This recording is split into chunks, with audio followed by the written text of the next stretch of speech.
Real Madrid tekuk Juventus 1-0, melaju ke perempat final Piala Dunia antar klub. Real Madrid melaju ke perempat final Piala Dunia antar klub 2025.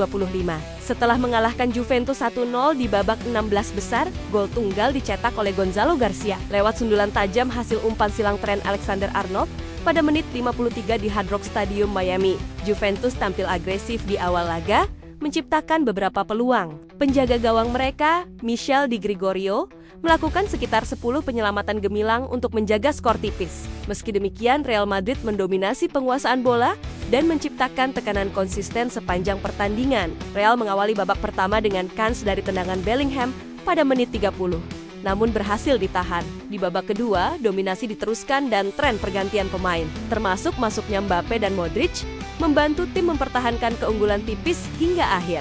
Kemenangan ini memastikan Real Madrid akan menghadapi pemenang laga Borussia Dortmund vs Monterrey pada babak 8 besar. Xabi Alonso memuji semangat dan sikap bertahan tim. Los Blancos kini siap mengincar trofi antar klub dengan keyakinan tinggi berkat performa solid ini.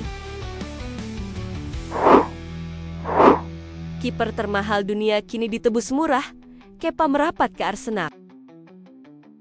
Pada tanggal 1 Juli 2025, Arsenal mengaktifkan klausul rilis Kepa sebesar 5 juta pound sterling dari Chelsea. Ia langsung teken kontrak jangka panjang selama 2 musim dan akan bersaing dengan David Raya sebagai kiper utama. Nilai transfer ini mencuri perhatian karena jauh di bawah harga 67 juta kerugian yang dialami Chelsea. Mengingat rekor transfer Kepa pada 2018 senilai 71,6 juta pound.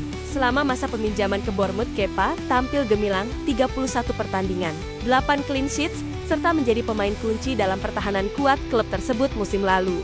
Mikel Arteta menilai pengalaman dan mental juara Kepa dengan gelar Liga Champions bersama Chelsea dan Real Madrid akan memberikan kedalaman dan kompetisi sehat di balik Mister Arsenal.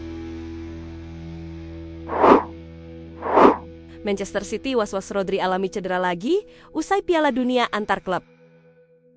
Manchester City tersingkir dari Piala Dunia antar klub setelah takluk 4-3 ekstra waktu dari Al Hilal.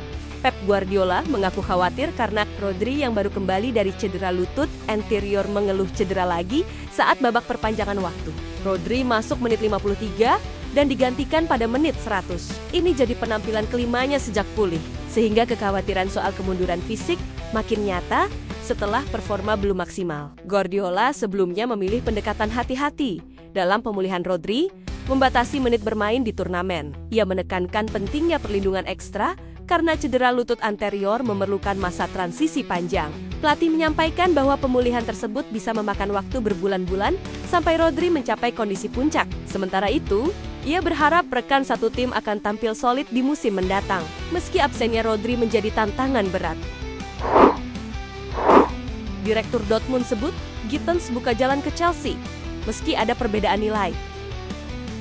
Direktur olahraga Borussia Dortmund, Sebastian Kehl, mengakui bahwa mereka telah menjalin 1-2 percakapan dengan Chelsea terkait Jamie Gittens. Meski tawaran pertama sekitar 42 juta pound ditolak, hubungan tetap baik, meninggalkan peluang untuk pembicaraan ulang di jendela berikutnya. Kehl menjelaskan perbedaan nilai jadi jurang utama. Dortmund meminta antara 50 hingga 60 juta pound sementara tawaran Chelsea masih di angka 55 juta pound. Namun ia menegaskan klub tetap terbuka dan Gittens tetap akan jadi bagian skuad di Piala Dunia antar klub. Chelsea membalas dengan menaikkan tawaran mencapai 55 juta pound plus bonus. Mereka pun telah mencapai kesepakatan pribadi 7 tahun dengan winger berusia 20 tahun itu. Namun sampai deadline Piala Dunia antar klub, nilai tersebut masih dianggap kurang memadai oleh Dortmund. Kehl menekankan profesionalitas Gittens dan suasana tetap positif. Ia yakin pasar untuk winger muda ini akan berkembang. Dortmund siap melanjutkan negosiasi setelah turnamen. Sementara Gittens tetap fokus tampil bagi klub meski rumor transfer terus merebak. Genoa lempar banderol tinggi untuk Conny De Winter, Juventus bisa raup untung. Genoa memasang bandrol tinggi untuk Conny De Winter, menargetkan sebesar 30 juta euro di bursa musim panas ini. Bek muda Belgia itu tampil impresif, membukukan 3 gol dalam 26 penampilan Serie A, dan kini menjadi incaran Milan, Inter, Napoli, serta klub Premier League. Juventus sempat menjualnya awal musim lalu dengan klausul sebesar 8 juta euro ditambah bonus 2 juta. Namun, mereka kini bakal mendapat manfaat dari klausul sell on sebesar 20% jika Genoa melepasnya dengan harga tinggi. Minat klub besar meningkat.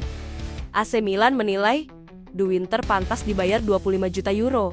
Sedangkan Inter dan Napoli siap bersaing. Genoa berharap ini memicu perang penawaran dan memaksimalkan pemasukan dari bek serba bisa itu. Selain Milan dan Inter, klub Inggris seperti Tottenham, West Ham, dan Everton tengah mengintainya. Namun harga selangit bisa jadi penghambat. Juve diprediksi bakal menerima keuntungan ekstra jika Genoa menutup deal di kisaran maksimal banderol. AC Milan mundur perlahan, hadapi kendala banderol tinggi untuk Ardon Jashari. AC Milan sempat ancang-ancang merekrut gelandang muda klub Brugge, Ardon Jashari, namun harus mundur perlahan. CEO Giorgio Furlani menolak membayar permintaan klausul awal minimal 40 juta euro. Menjadikan negosiasi resmi sempat jalan di tempat. Gila Bola melaporkan Milan sempat mengajukan tawaran senilai 57 juta rupiah, dikonversi euro hingga 62,5 juta, termasuk bonus. Namun, pihak Brugge masih menetapkan bandrol sekitar 76 juta rupiah menjadi hambatan bagi Rossoneri. Jashari sendiri dikabarkan tertarik bergabung dengan Milan, terutama di bawah pelatih Massimiliano Allegri, untuk mengisi kekosongan lini tengah pasca kepergian Reinders. Namun perlunya restu dari Iguitare menjadi penghambat karena masalah anggaran dan prioritas gelandang senior lainnya. Kini Milan lebih fokus ke alternatif seperti Samuel Ricci dari Torino atau opsi bebas transfer. Negosiasi dengan Brugge ditunda hingga akhir musim atau dibatalkan jika selisih nilai tak kunjung menyusut. Peluang Jashari bergabung pun semakin tipis.